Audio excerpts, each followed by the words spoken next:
Hello everybody, and welcome back to another episode of the Access Blockbusters Pod, and today we are continuing our re-examination and rewatch of the DCEU, the DC Extended Universe, which is now being replaced by James Gunn's DCU. But guys, before we get started, thank you so much for the response on the other episodes of the DCEU rewatch. It's been so fun. I say this with every single rewatch series that I've done on the channel thus far, and we've been doing quite a few of them throughout the past few years, and it's just been awesome because I get to really watch these with a fresh set of eyes, with a new perspective, and kind of remove myself from all the things that were going on at the time, you know, whether it was with the actors, the director, the set production, delays, things like that, and just get to, you know, experience the film again. And it's been super awesome. And guys, it's been so great to share my thoughts first with Man of Steel, then we watched Batman v Superman, we watched Suicide Squad, and this is number 4 with Wonder Woman. We're going through the DCEU. So thank you guys so much for tuning into those episodes. They've been awesome. I can't wait to dig into Wonder Woman with you guys. And before we get into any of it, thanks so much for listening to the podcast, for stopping by. For those of you who are not aware, I am recording these episodes and releasing them on the weeks where I'm not able to do our usual, current Access Blockbusters Pod episodes, so where we talk about usually movie news, maybe do quick reviews, talk about topics that are going on. But on the weeks that I'm not able to record, we have these episodes where I think, you know, hopefully will be just as enjoyable, if not more so, than the current ones that we have going on. So anyways, thank you so much for tuning in. Make sure to subscribe to the Access Blockbusters YouTube channel. These podcasts will be available, as always, on the YouTube channel in their entirety, as well as on Spotify. If you're listening there, thank you so much. Feel free to give a rating, and let me know what you think about the podcast in any of the comment sections or any forum. You can always reach me on the YouTube channel. All the information is there. So thank you guys so much for all of that. And without further ado, let's get into this episode talking about Wonder Woman. So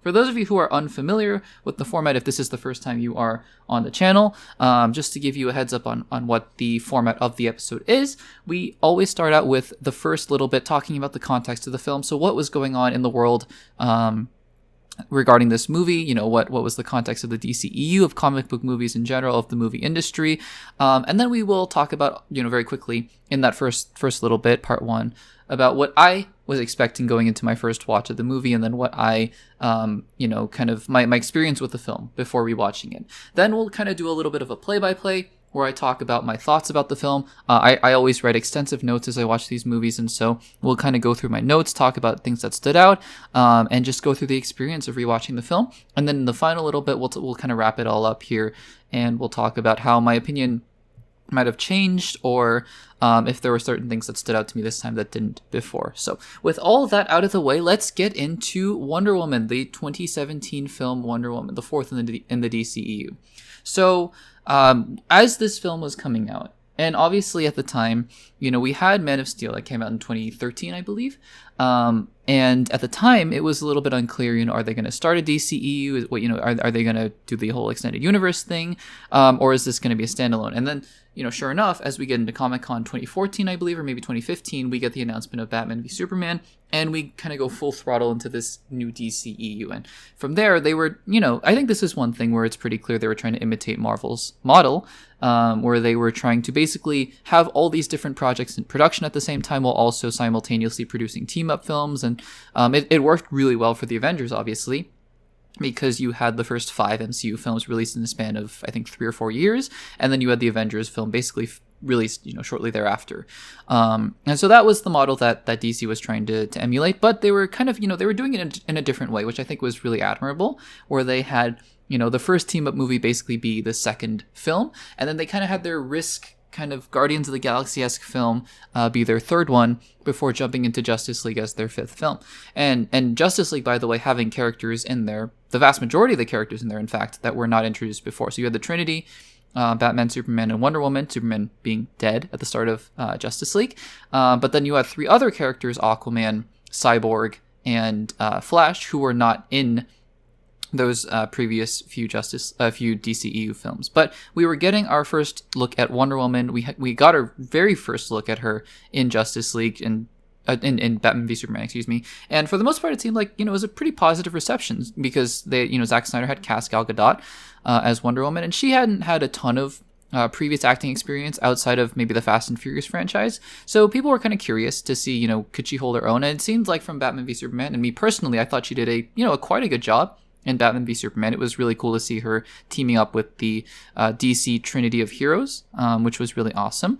And yeah, I mean, at that point, we were just, there was really no point for DC Studios to kind of course correct at that point because, and this is sort of the downfall, right? Because Marvel hit, lightning in a bottle when they had all of their films. Basically, every single one of their films in the original Infinity Saga was a massive box office success especially after phase 1, but also a huge critical success, right? So there were lessons to be learned for sure.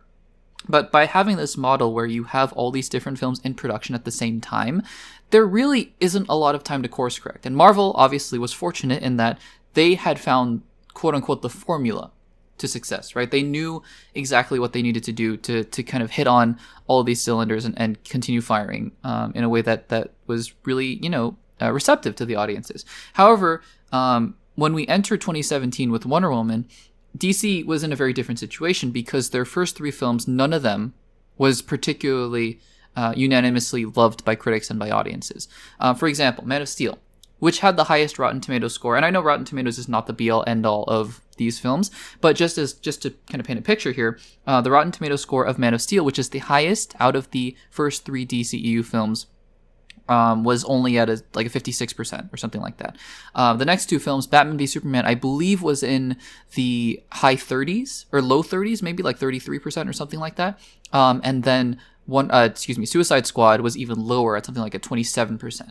So it's fair to say that at this point we had the ball rolling because we had Wonder Woman coming out in mid-2017, in June, I believe, of 2017, and then we had Justice League coming out later that year in November of 2017 with Aquaman shortly thereafter. And I don't know if you guys remember this, but they had announced extensive plans by this point. Whether it was 2016 or 2017 at Comic-Con, they had announced basically they're doing a Flash movie, they're doing an Aquaman movie, a Cyborg movie, a Green Lantern movie eventually later on, a new Justice League movie. So they had their whole roadmap planned out.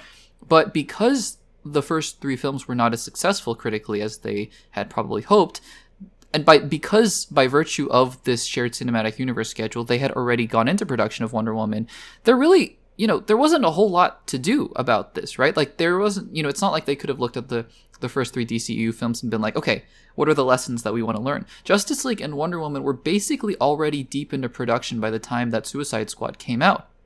And so there just wasn't a whole lot that DC could do. We'll get into all the drama about what they wanted to do and what they wanted to do in terms of course correction with Justice League when we get to that. We'll be talking next time we do this DCE Rewatch series about the theatrical cut of Justice League, but I will be obviously talking about all the circumstances that kind of accompanied that. And we'll do a separate episode later on because we're doing them in release order in terms of the DCEU films and the one show with Peacemaker. But we will definitely talk about the Snyder Cut in a separate episode when it's appropriate, like 2021, I think.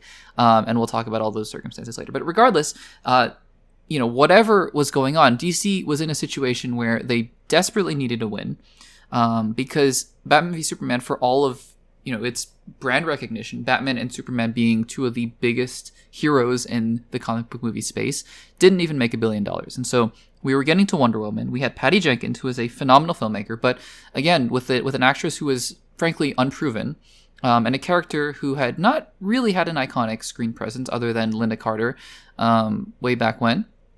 And so we were, it was a matter of, okay, can Wonder Woman push the DCEU into a positive direction? And if not, is it time to start considering, what we do about this shared cinematic universe? Because for all the plans that you make, we think about all these things, right? Like, oh, well, they had to, continue on with the plan, but we see something like the monster universe that Universal was trying to do, starting off with Tom Cruise's Mummy, and they had all their plans, and the first film bombed, and they just could not continue with them. So it was kind of, it's hard to say it was a make or break point with only the 4th film in the DCEU, but it kind of was.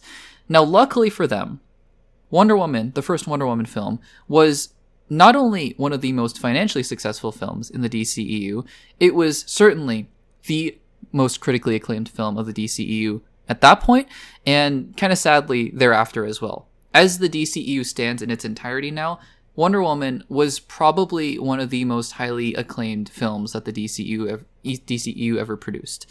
And that was a really fortunate thing, or perhaps an unfortunate thing, because it gave the struggling DCEU some success to bank off of as it headed into Justice League, but perhaps it also was a sense of false security as well as we got into all these problems going forward. Regardless, though, we're here to talk about Wonder Woman on its own. And it was certainly one of the films that, really surprised a lot of people, as it was, out of the films that had Batman, Superman, and the Suicide Squad, which again was lesser known, but still, Wonder Woman was perhaps not the film that was expected to make to do the best with critics out of all of those films. And here it was, it had something like a 90-something% on Rotten Tomatoes, and it's generally regarded as one of the better films in the DCEU. Now, for my part, after seeing Batman v Superman and Suicide Squad, I was a little, apprehensive is perhaps the wrong word, but a little bit hesitant on this film, just because the track record of the DCEU hadn't been that great. That being said, I watched the film, and I thought it was quite enjoyable. I had a really good time, and while I enjoyed certain parts of Batman v Superman, Man of Steel, and Suicide Squad when I first watched them, this was the first DCEU film that really gave me hope, and I was like, oh, yeah, no, this is the potential of a universe like this with the DCEU. And so that's sort of the attitude that I went into, moving forward into the DCEU after the first Wonder Woman film. I don't think I've seen it in its entirety since.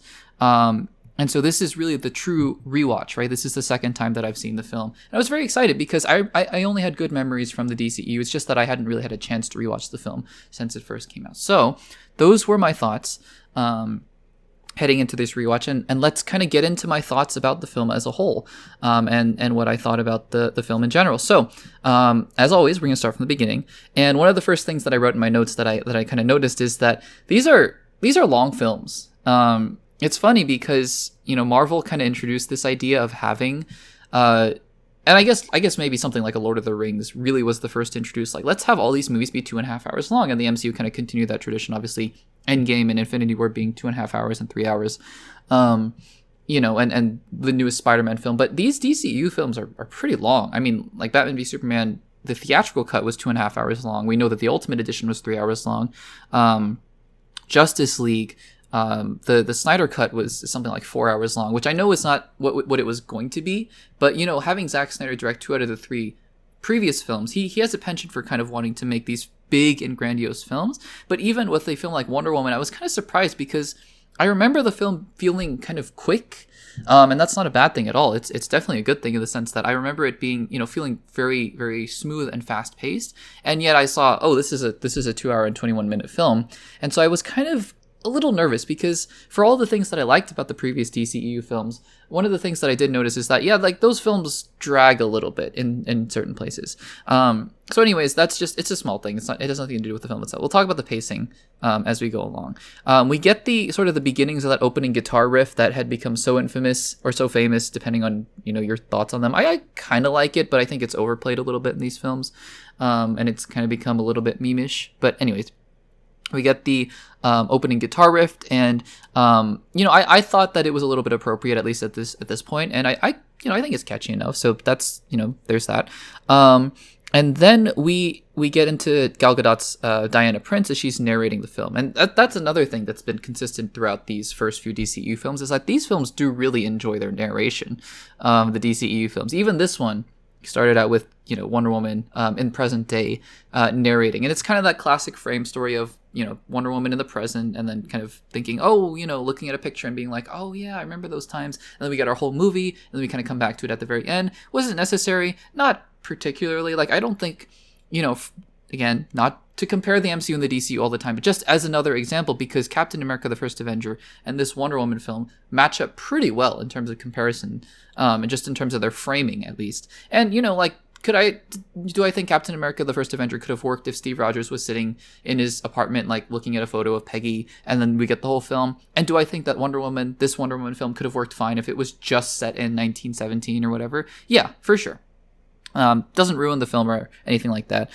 We do get a glimpse of the Wayne truck as well. Obviously, the picture was sent to her by Bruce Wayne in Batman v Superman. So you are getting that kind of synergy between these two films, Batman v Superman and Wonder Woman, because obviously that's where she first showed up. And that's totally fine.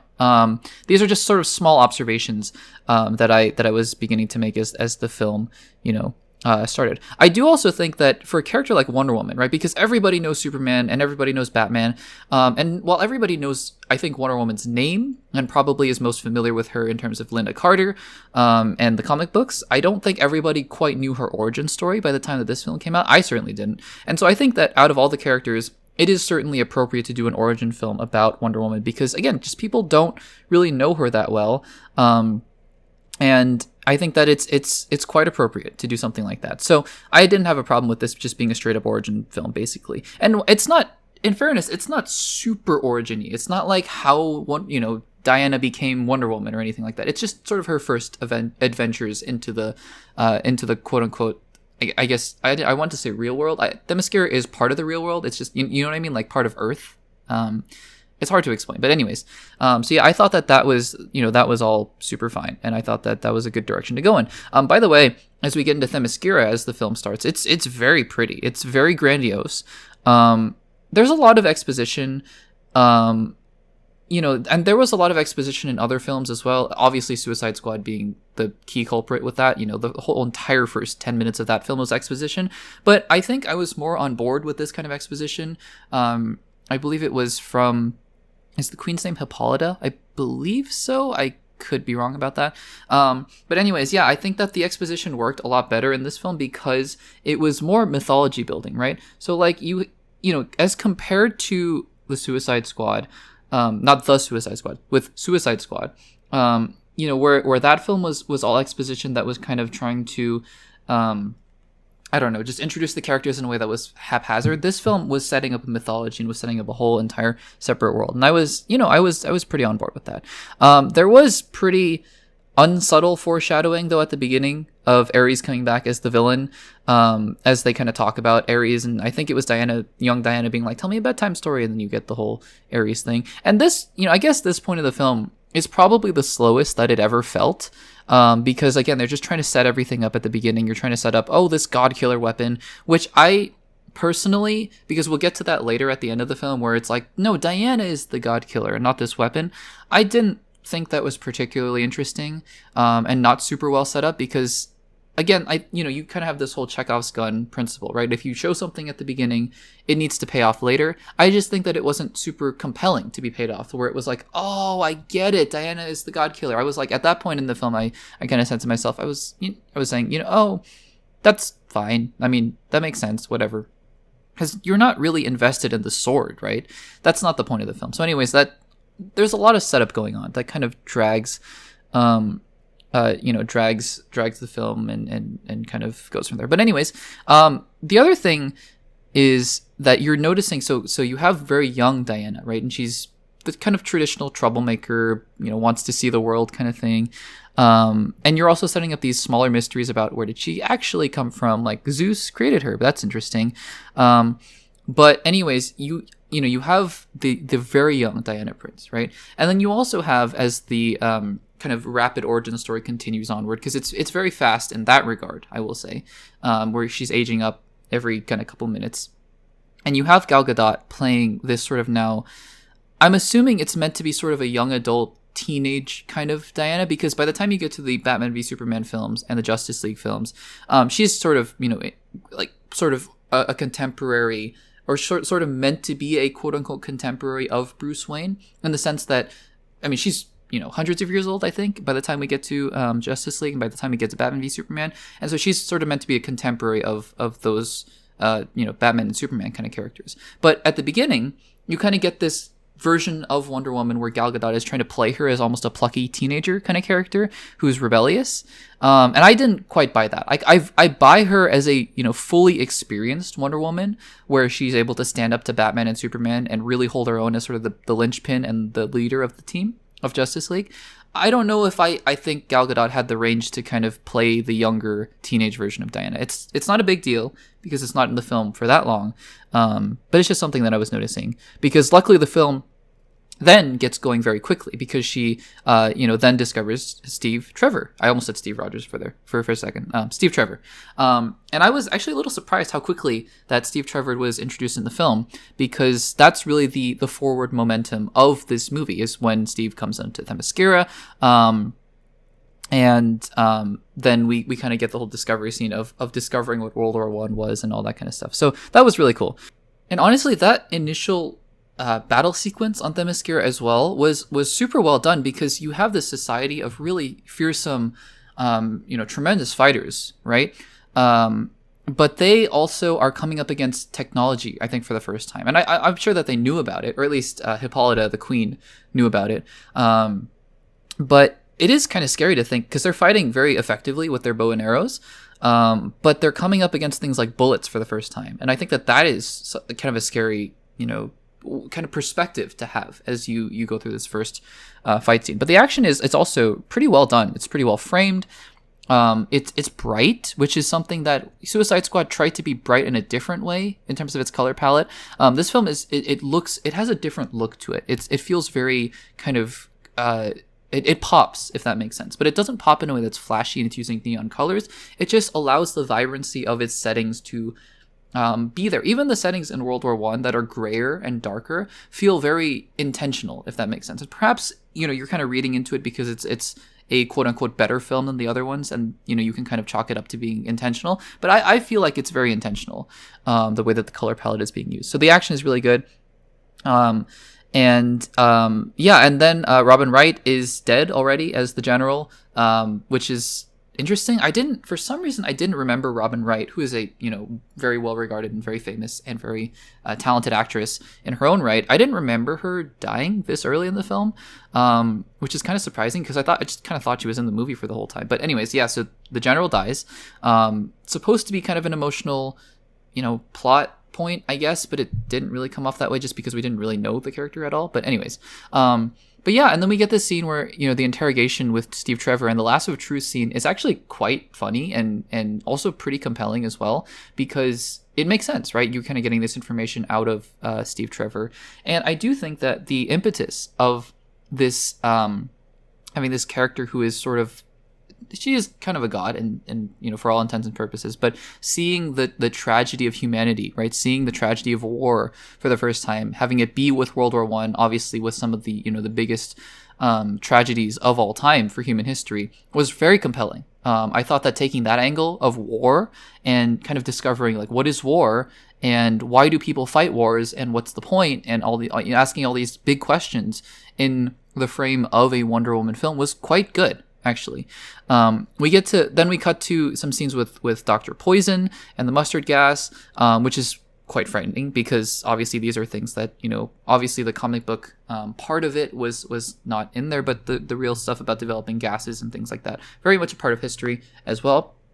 And I think the pacing at this point, I wrote it down in my notes, but it feels much better right now. It's very brisk, and it makes a lot more sense why things are moving at that point as well. So I thought that at this point, I was much more on board with how the film was going. Steve Trevor is also, I will say, and this is, I hope this doesn't come off as me saying something like, the one male character is the best part of the film, because I do think that by the end of the film, Gal Gadot is really cements her own as Wonder Woman. She's quite compelling. I think this has more to do with Chris Pine as an actor just having kind of infinite charisma, that the second he is on screen, and granted, he doesn't have to do as much heavy lifting as Gal Gadot. So I'm just saying, for who this character is of Steve Trevor, he becomes one of the most compelling side characters in the entire DCEU instantly. And that's just a credit to Chris Pine. I mean, I think there's a reason why, and we'll get to Wonder Woman 1984, but I don't think they should have revived Chris Pine, but it's hard not to see why they did it in the first place, if that makes sense. So yeah. But anyways, Chris Pine's introduction as Steve Trevor was quite compelling. So then we get into part of, I guess, the other motivating factor that Diana wants to go, which also is not as compelling as I thought it would be, which is that she thinks Ares is behind the war. It doesn't seem like this was set up at all in a significant way, other than just her kind of thinking that, like, oh, there's a war, so it must be Ares, which is fine, because she keeps saying that in the rest of the film, and it kind of makes sense as in the context of the whole film as a whole. Whole film as a whole, I shouldn't have said that. Like, the rest of the movie as the plot is progressing. But I think that just having her leave the island because she has a hunch about Ares is sort of, it's not that well set up, right? I don't want to say it was part of reshooting or anything like that, where they kind of had to beef up Ares' role. We'll get to the ending as we progress on. But that part of the movie kind of felt underdeveloped, as well as the whole god killer sword thing. But anyways, that's, Diana heads off, and then we get our scene with Diana and Steve Trevor in the boat, which is pretty awkward. And I guess it was intentionally supposed to be awkward with her asking about reproduction and stuff like that. It is what it is. It's kind of funny, but it's also kind of cringy and it's kind of awkward. But I guess that was supposed to be. The question I was asking myself at this point was, do these two characters have chemistry? And I think so. I think they do. I think it gets better and it progresses as the film goes on, which is obviously what you'd prefer. You don't want it to get worse as the film goes forward.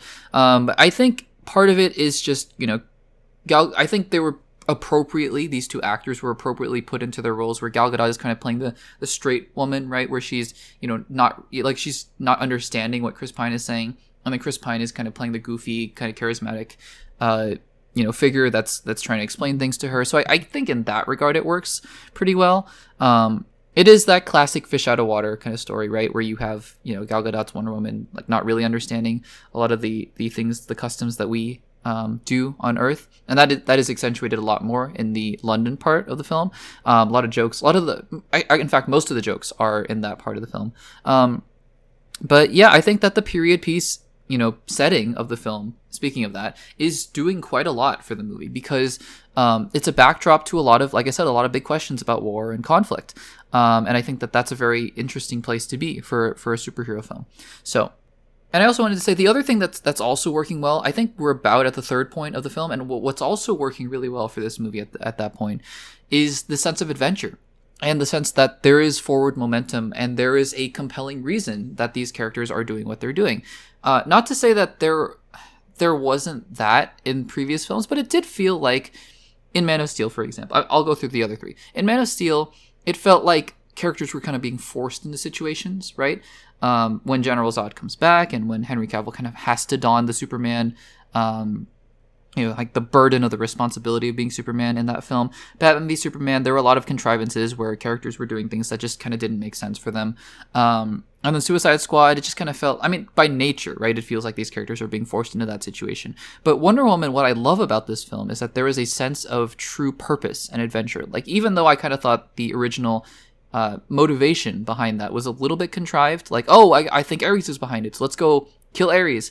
I do think that is working super well, with this movie, because you're on board, you're invested in this adventure, and it kind of makes sense, right? This is a character called Wonder Woman, and there is a sense of wonder where she's discovering this world, and she has this purpose behind what she's doing, and I think that I think that is super interesting. I think her naivete also, as we get into London, where she arrives in London for the first time, it works a bit better in this film than, say, something like a Thor does. I don't know why, I can't quite place it, but I think that her being who she is, and then not, kind of struggling to kind of fit in with the society, I think it just works a little bit better, and it's a little less awkward, because it could have come off as very awkward. And I think that, for example, in that first Thor film, it is pretty awkward in most places. It is funny in others, but I think that it works a lot better in this film. There is a lot of joking still about, the tension between Chris Pine and Diana Prince and Gal Gadot's Wonder Woman, which is fine. I think that, you need to set up the emotional ending, and I think that just having these characters have chemistry on their own would have been fine, but they had to kind of write a bunch of jokes about, Chris Pine thinking she looks good in a dress and all that kind of stuff, as she's trying on these different outfits and whatever, and Chris Pine's secretary being like, oh, isn't she so beautiful? And Chris Pine, like all that kind of stuff, it's fine. But I just think that just having them have chemistry on their own was also adequate enough. But anyways, let's kind of get back into the World War I subplot. So they're developing gases, and then you have that General Ludendorff, I believe, who is also injecting some kind of serum or gas into his own body that makes him stronger. It's a little unclear. but yeah, I mean, that's kind of a big part of the film as we kind of move on forward with the story.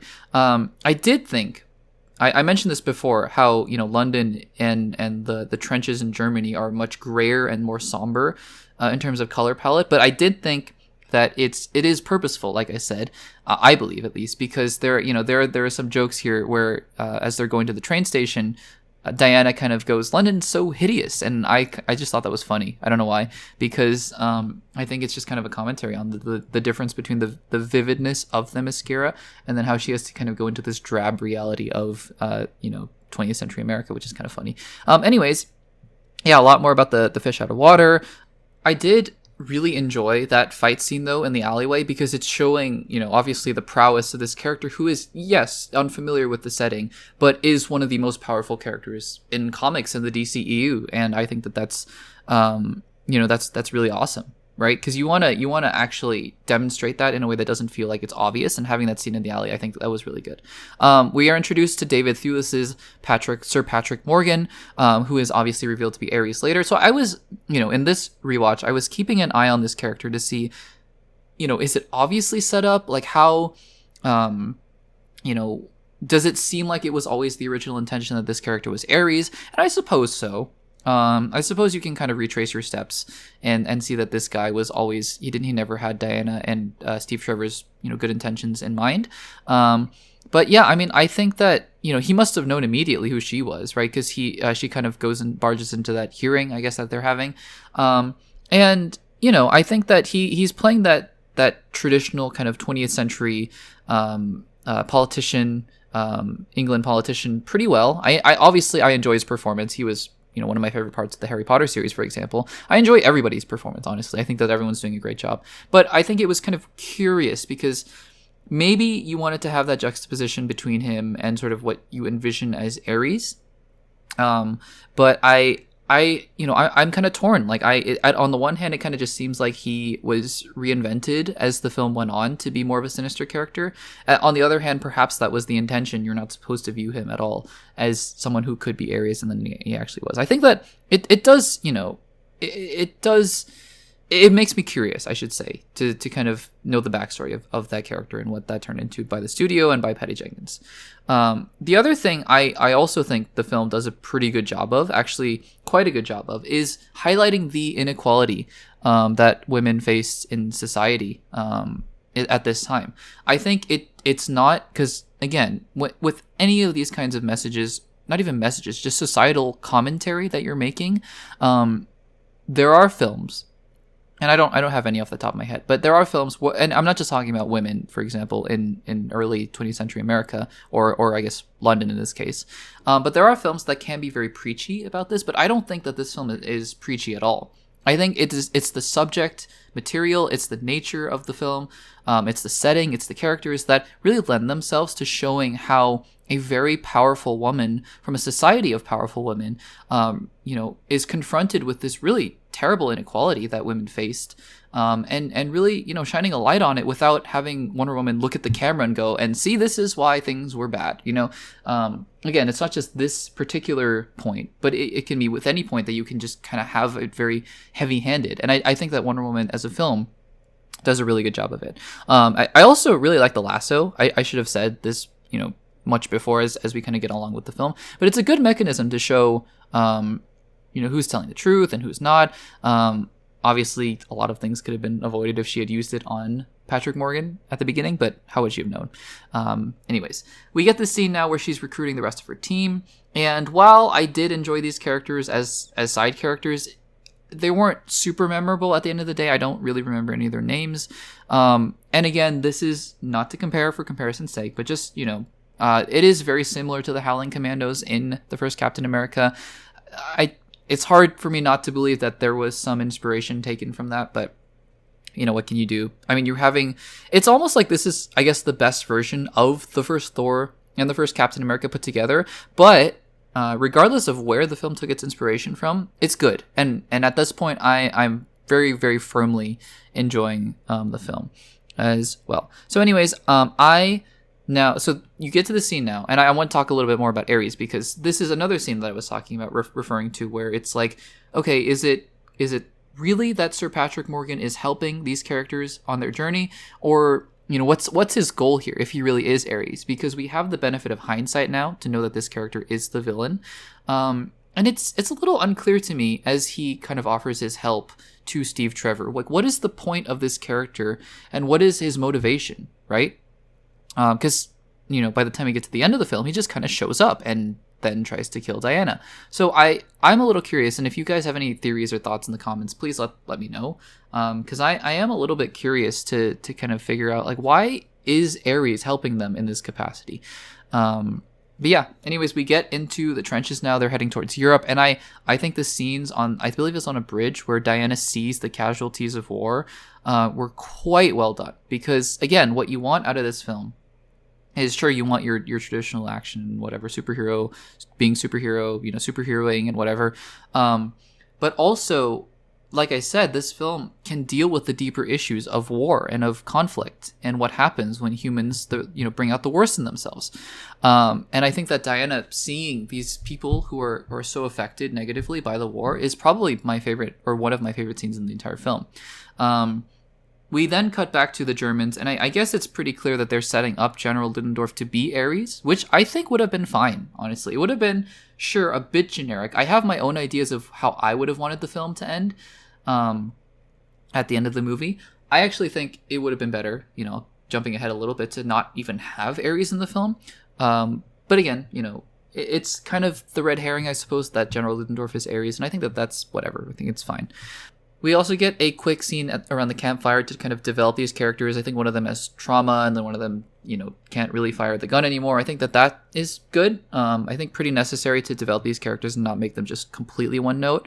And yeah, the scenes on the front lines are really good, but it's all just a precursor, right, to the No Man's Land scene, which we'll talk about in just a second. But yeah, I mean, there's this argument, right, that Steve and Diana have, like, you can't go out there, into No Man's Land. And, Steve, right, who's lived the brutality of this war, and is so jaded at this point. But then you have Diana, who is so optimistic and righteous and wants to save people. And it's really an interesting dynamic between these two characters, and another way in which they're juxtaposed in really interesting ways. But then you get the entrance into the trench. And for what it's worth, it seemed like they put all of their effort, not all their effort, but, they put their 100% effort into these scenes. And I'm not saying that they didn't put 100% effort into the rest of the film, but it's these scenes where Diana is entering the trench, exiting the trench onto No Man's Land, that just feel that extra oomph, right? And while I didn't quite remember the No Man's Land, I remember liking the No Man's Land scene, but not, putting it up there with, other scenes like the airport battle in Civil War, for example, or whatever. But as I watched the scene again, I felt that sense. I'm going to say the word again, and it's really no pun intended, because I really feel like it's appropriate in the sense. I felt that sense of wonder as I was watching this scene, because this is sort of the character encapsulated into one scene, and she's not saying a word. It's all visual, right? But she's charging into the battlefield, and I was really stunned at how I was almost rediscovering the scene again after all these years. I think it's one of the top comic book movie moments. It's funny because in that Nicole Kidman AMC ad, you saw that scene from Wonder Woman, and I was like, yeah, I mean, sure, it was a good scene. But as I watched this scene, I was like, oh no, this is a pinnacle moment for comic book movies, because I just think in the DCEU thus far, through these first 4 films, it's one of the scenes, and the other one being, I think, Superman's first flight, where you get to experience the true breadth and the true encapsulation of who these characters are and what they represent. And I love that. On top of that, it's visually gorgeous. The music is great. What it represents in the story is awesome. I think this is probably the best scene in the DCEU thus far. And I just thought it was fantastic. The other point I wanted to make, though, is that, once we kind of get into the story of the scene, if the goal is to find Ares, it's a little unclear why, I guess, the rest of the team is still around. They kind of brush it off with a couple lines. But yeah, I mean, I don't know. It's a little unclear, like, what the rest of the team is doing at that point. They make the argument of, we've gone too far to turn back now, which, okay, fine. But, it's just something that I noticed, and we kind of get into the next scene. But the next scene also is a fantastic action sequence where you get her kind of storming into that village and freeing it, and you get the slow motion scene that was shown in all the trailers, I believe, where she's kind of in that tower and confronting those soldiers, which I thought was just, again, fantastic. You save most of your prime action for this one part, but I think totally worth it, right? Totally worth it. Slow motion seems a little bit Snyderish, I will say.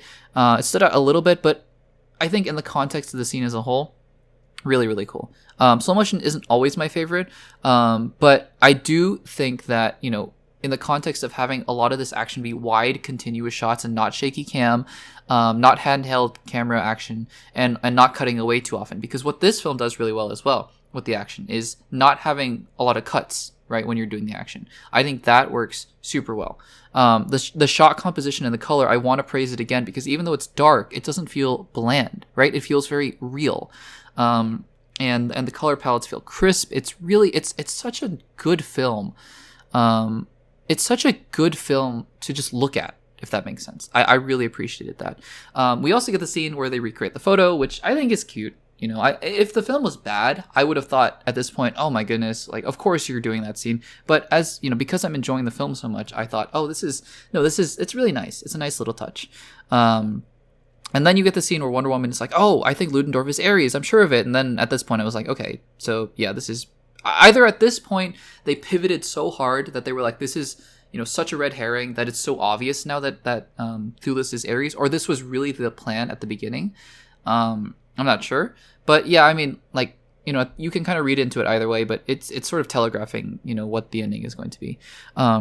But then I really appreciated at this point, we're not just jumping right into the action again, because we have a very quiet scene where she and Steve are dancing in the snow, and this is another scene that's just very sweet and heartfelt, and I enjoyed very much, because I think this scene alone does way more for their chemistry and their believability together, compared to scenes like where she's, trying on different outfits and stuff like that. So yeah, I just, I really enjoy that scene. And I wondered as I was watching this, where this comic book movie romance couple would fit in if I ranked them. It's definitely not my favorite, but I think that you really understand why they're drawn to one another as people. And I think that is the most important thing you can do with a comic book movie, not just a comic book movie, but just, couples in general in films, right? I think you have to just really try to understand why these two characters are drawn to each other in such a short amount of time. And that's exceptional, because the pacing to this point had been quite exceptional, and it still was. You barely realize that you're in the third act of the film, and here you are. Here's the third act. So yeah, I thought that was really neat to see. So now they're trying to infiltrate this gala, and we get Chris Pine saying, I think that, again, you have this nice argument. It's a little bit contrived in the sense that they're arguing now, and Wonder Woman's like, you don't believe me, like, you didn't believe that I thought Ares was real, and whatever. And they kind of split off into their separate ways, but they end up at the gala at the same time. A little bit contrived. I get it. You had to have it, and the acting in that scene is pretty good.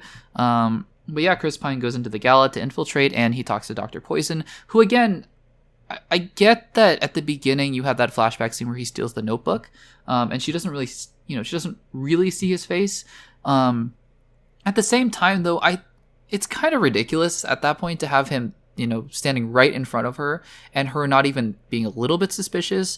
Maybe not. Maybe that's just nitpicky. I don't know. But his charisma is on full display again as he's talking to Dr. Poison, and how he's kind of fake admiring her. And then Diana shows up. And by the way, I mean, the shot is cool on its own of the sword sticking out of her dress in the back, which is that's a cool look, I guess, to have the kind of battle ready but elegant dress at the same time.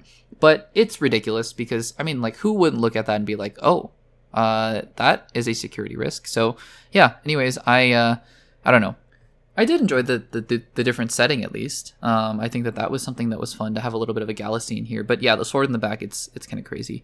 And yeah, I mean, we get that full escalation of, yeah, it's Chris Pine, a different Chris, not believing that Ares is real.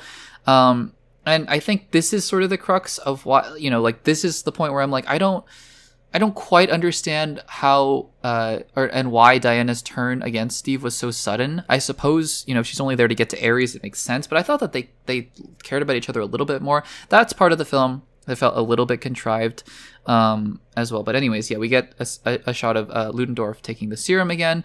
And it, I think that it's a way it's a fine way to end the movie, I guess, if Ludendorff was Ares. Again, we will get to the actual ending in just a little bit, but I think the film was exploring a lot of different questions and deeper questions than this, that it warranted a little bit of a more, a stronger ending. But yeah, we get, the scene now. We're getting into the ending, right? It's a little bit generic where you have Wonder Woman finding Ludendorff and fighting him and thinking that he's Ares. And like, if this was the ending of the film, would have been fine. Would have been just fine. As it is, though, the film did bring up a lot of different questions, because as soon as she does kill Ludendorff, she realizes that that's not Ares, because that didn't end the war, right? Or maybe even he could have been Ares and she could have killed him, and then that would not have stopped the war. And I think that would have been a really interesting point, because I think that would have made the message of the film that war is not the culmination of one person, usually, right? In fact, I'll say always, pretty much. Especially in the modern age. War is not just one person. War is the sum action of many countries, many nations, many people making decisions to act out for various reasons against one another. And I think that was a lesson that could have, really resonated if you had ended the film by her kind of stopping the war in a different way. Like, she kills, quote unquote, Ares and then stops the war in a different way. As it stands, now we get to the part where, you have David Thewlis return kind of for no reason. And this part did feel very shoddy to me, because I know everyone always complained like, oh, Wonder Woman's great, but the third act kind of falls apart. And I was always like, well, I kind of enjoyed the third act the first time I saw it, but this time around I really saw it, right? Because, and perhaps this is my own fault, but I saw the grander points that the film was trying to make, and I was on board with it, right? Because she kills Ludendorff and she has this moment of despair, and I was like, oh, that's awesome, because that's really showing the more profound elements of the writing.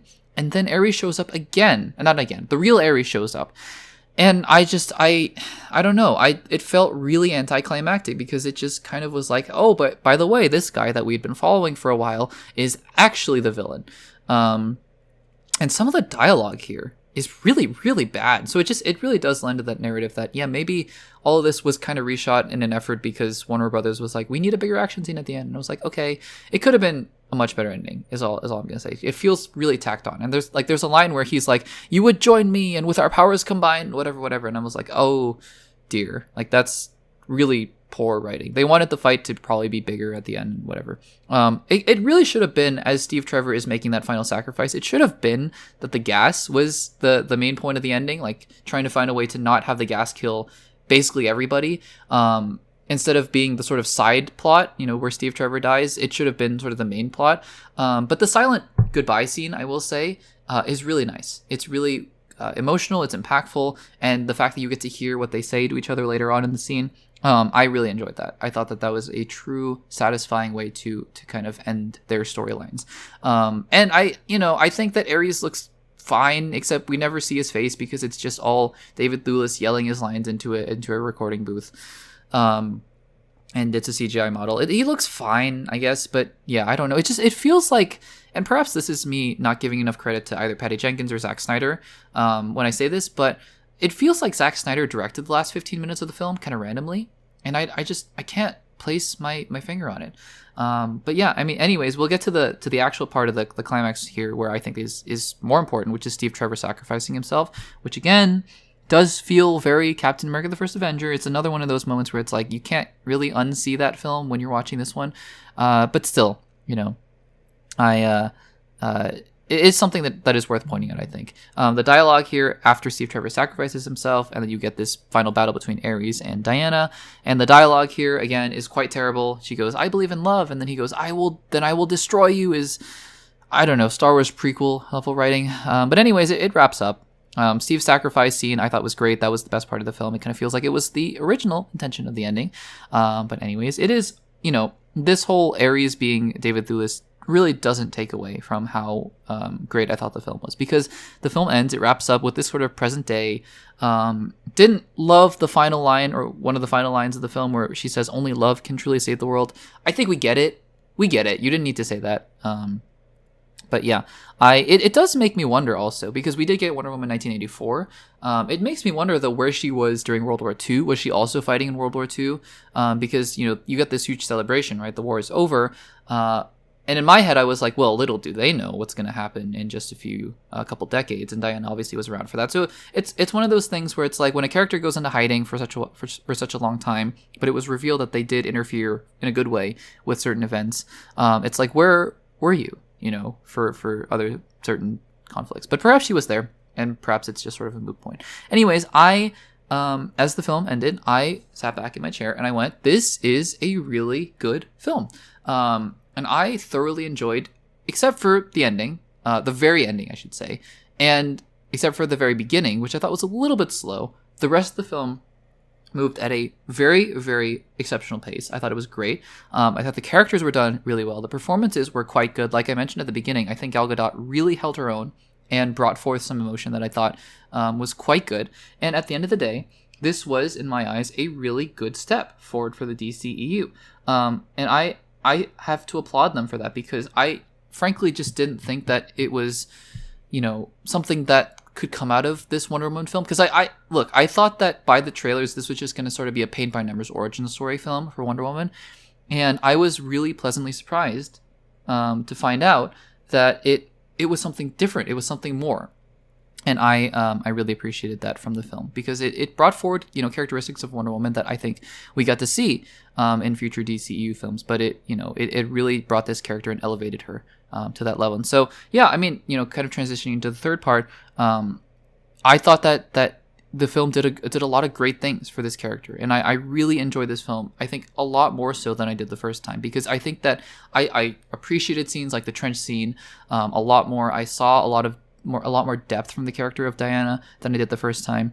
And I think that this was a great next step into the DCEU and probably a breath of relief. Like, I think if I had seen the film with the amount of films that I've seen now, and sort of with the state of the comic book movie genre that I've seen and witnessed over the past few years, if I knew all of that in 2017, not only having seen Man of Steel, Batman v Superman, and Suicide Squad from the DCEU, I would have been so encouraged by this heading into Justice League. I would have been so excited again to kind of see what that vision looked like going forward. Now, we will get to Justice League next time around, but for now, I think it's enough to say that I really did enjoy Wonder Woman this time around. So that is it, guys, for this episode of the Access Blockbusters Pod. Apologies if there's any sort of background noise going on.